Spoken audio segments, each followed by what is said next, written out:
উপজেলার মনছাট্টেক রোডস্থ FI convention hall উদ্বোধন করা হয়। 10 জানুয়ারি শুক্রবার দুপুর 3টায় উদ্বোধনের মধ্য দিয়ে যাত্রা শুরু করেন। FI কনভেনশন হল ব্যবস্থাপনা পরিচালক ইস্কান্দার চৌধুরীর সভাপতিত্বে অনুষ্ঠিত হয়। অনুষ্ঠানে প্রধান অতিথি ছিলেন দক্ষিণ জেলা বিএনপির সাবেক সিনিয়র যুগ্ম আহ্বায়ক আলহাজ এনামুল হক এনাম।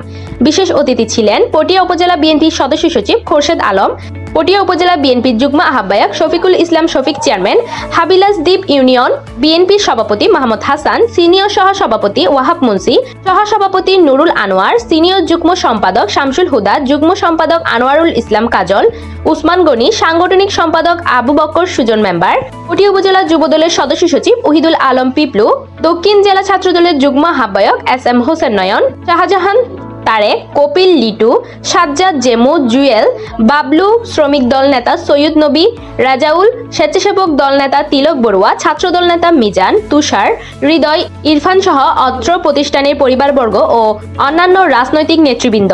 এ সময় প্রধান অতিথির বক্তব্যে আলহাজ এনামুল হক এনাম বলেন, কোরআন সুন্নাহর আলোকে কোনো প্রতিষ্ঠানের যাত্রা শুরু হলে সেই প্রতিষ্ঠানের ব্যবসা বাণিজ্যে বরকত হয়, সেই প্রতিষ্ঠানের প্রতি আল্লাহর রহমত থাকে।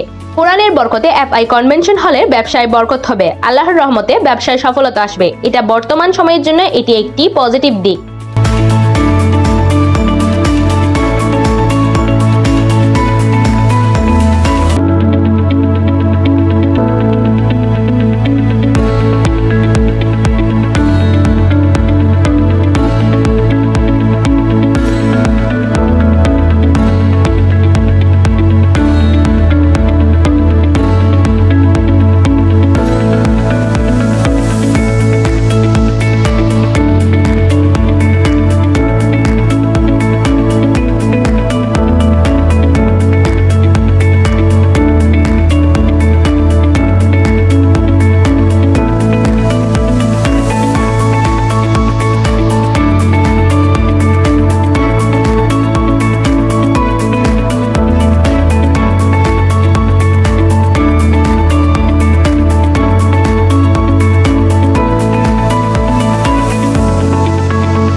আপনারা দেখছেন পটিয়া টিভি HD।